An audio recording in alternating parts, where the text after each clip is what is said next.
Hello everybody. Welcome back to the channel where we talk about stuff.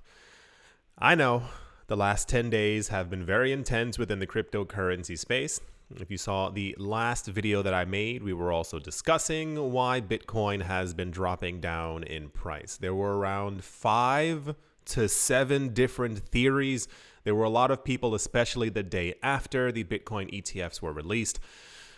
The larger analysts, the more figurehead people within the space were trying to figure out exactly why the price would be dropping. It seems that we have an exact answer, at least at the time of me making this video, in case something else crazy or weird ends up coming out. A little bit of a history and then also the exact answer. You have to know the history in order to know the exact answer. So there's a company called Grayscale who has been in the cryptocurrency space, or rather openly in the cryptocurrency space, for a little more than 4 or 5, give or take or so years. We started hearing a number of years ago that there were companies who were actually buying Bitcoin and investing in Bitcoin, and Grayscale was one of them. Similar to MicroStrategy, Grayscale's not as openly public as MicroStrategy, where you have Michael Saylor sitting on panels talking about Bitcoin's going to $9 bajillion. The people from Grayscale tend to be like more relaxed, and we know that they're in the background, and they sometimes go to different events around the world, at least the CEO, and they'll talk about where they believe, not the market price so much, but as far as accumulation and market trends and what other countries around the world are doing and yada, yada, yada. For those of you who missed it, yes, countries are also buying Bitcoin and holding Bitcoin. The US has more than $6 billion worth of Bitcoin, is billion with a B. And a bunch of other countries who are also mining it as well. The issue is that since around 2012, 2013, the Winklevoss twins were the first people to try and actually get a physical spot Bitcoin ETF approved within the United States of America. The problem is that the SEC has control over ETFs, as they control everything that is a security and or securitized. So over the course of a decade, no one was allowed to have any type of a resemblance to a spot Bitcoin ETF. So the company Grayscale created a GBTC, a Grayscale Bitcoin Trust, where basically, on behalf of their clients who were working with them, Grayscale, would actively accumulate massive amounts of Bitcoin in response to the demand for their trust, not their fund. This worked out really well because it was one of the first instances where we as the public saw that a company, even before MicroStrategy really got aggressively trying to accumulate 5% of all Bitcoin, that we saw this other company, Grayscale, was also buying a lot as well. And we'd constantly have things in the news as far as the amount of people who were buying, the demand for it. And it got to the point where we saw that Grayscale's Bitcoin Trust actually had a premium on top of it. This was a very seemingly normal thing. I don't know why I keep doing this, but it applies. Seemingly normal thing within the cryptocurrency space a number of years ago, especially when Japan and South Korea kind of really had control over the market back in 2017. The first real premium that we saw was called the kimchi premium. As within South Korea, the people were purchasing so much Bitcoin and so much cryptocurrencies that they were basically paying a 10 to 15% premium on the actual prices of the coins.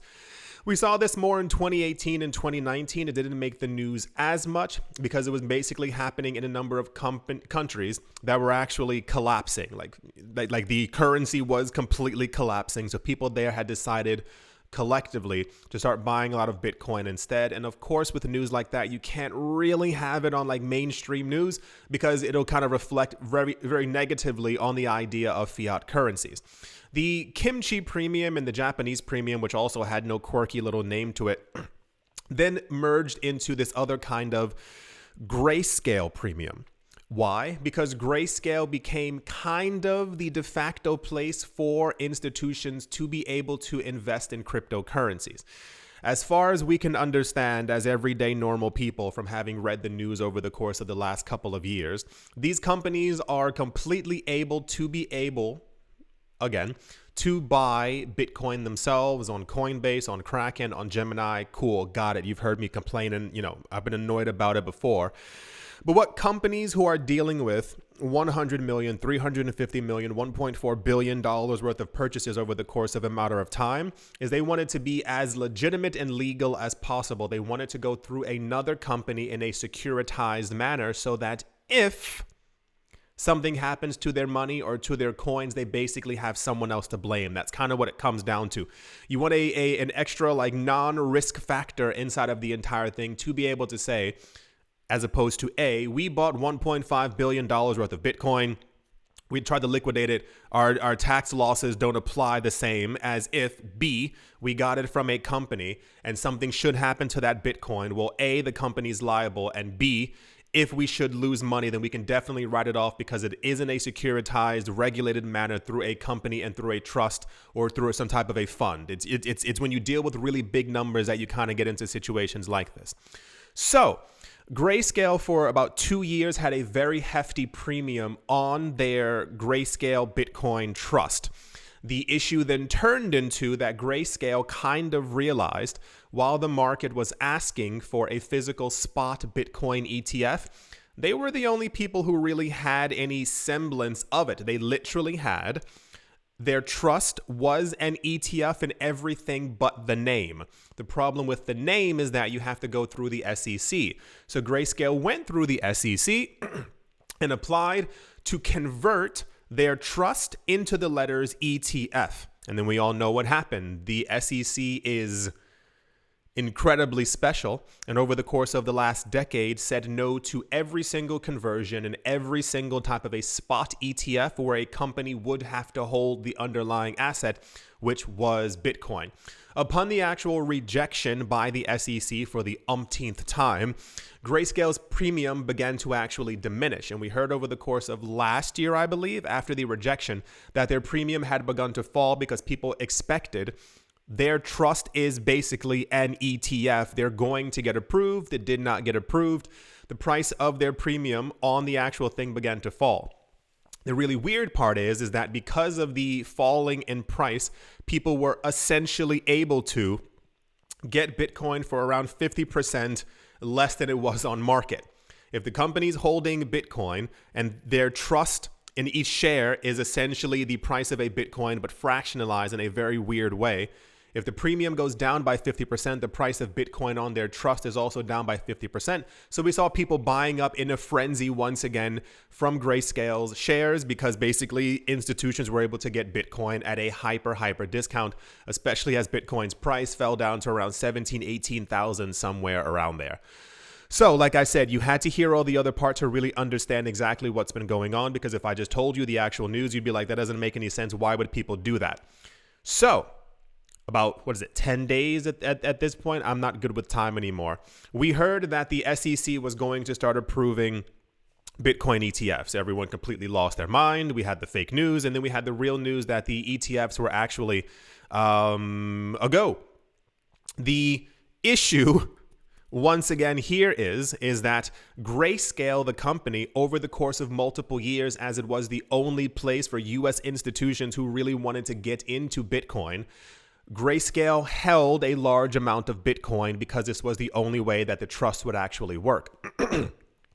Upon the news that the SEC had approved not Grayscale's conversion, there was no conversion to an ETF. They simply approved an ETF application for Grayscale. Grayscale's Bitcoin trust, the GBTC trust, began to basically sell off massive amounts of Bitcoin. Why would they be doing that? Because the consumers, the customers, the institutions want an ETF and not a trust. As Grayscale held a large amount of Bitcoin within the trust based off of the demand of their clients, as the client demand went down for their trust and people began to sell off their shares, Grayscale was required to in turn also begin to sell off Bitcoin. You might have seen the news that a large amount of money has been flowing into the ETFs. The news every day is it's 1 billion, 3.5 billion. I think we're up to like $9 billion or something like that worth of money that's flowing through the spot Bitcoin ETFs at any given time. As people are taking money out of the Grayscale trust, they're pushing it more into other ETF funds in anticipation that they'll outperform this fund. So the news that we currently have right now is that Grayscale, and that you've maybe seen it around, and it's meant to be like more scary news than anything. Usually the articles are Grayscale dumping Bitcoin. Why is Grayscale dropping a whole bunch of Bitcoin? Grayscale continues to sell Bitcoin. And then when you put all the news together, it kind of makes a lot of sense. People are exiting this trust and putting their money into the ETFs or even buying physical Bitcoin. No one knows exactly what they're doing. The issue is that Grayscale has been at it for so long. They hold a massive amount of Bitcoin, and a lot of that Bitcoin is being liquidated. I think I even have some of the numbers around here. Yeah, one over the course of 4 days. If we've been going at it for like 10 days as far as the approval and then where we currently are right now. Over the course of 4 days, they sold 24,981 Bitcoin on behalf of their clients who were exiting the trust and putting their money into the fund.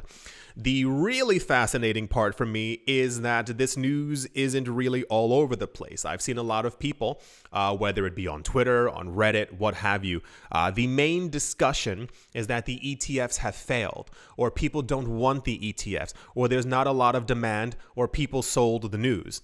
The only people who are selling are Grayscale, and they have a massive amount of Bitcoin. The issue is that the selling is decreasing because Grayscale also holds a lot of Bitcoin for themselves. They're similar to MicroStrategy. They have a staggering amount of Bitcoin, but the selling pressure will eventually stop as people choose to also, some people will choose to have the Grayscale trust shares, but also you can't sell forever. At some point, the selling pressure is going to end. Also fascinating that as the prices have gone down, we've also had rumors of institutions buying large amounts of Bitcoin over the counter over the last 10 days as well. So yes, we finally have an exact answer. You can even see from the analytics from a company called, Sentiment and Chainalysis. If you follow them on Twitter, on social media, or whatever the case might be, people have been looking at the actual movements of coins. And it appears as if people who are long-term and or even sometimes short-term holders are actually holding on to their crypto. These are typically people who have less than 10 Bitcoin, less than 1 Bitcoin, fragments of Bitcoin. A lot of people are holding strong. The selling pressure and the prices going down has to do nearly exclusively with Grayscale. Yeah. Thought I'd give you a bit of an update, as this will not go on forever.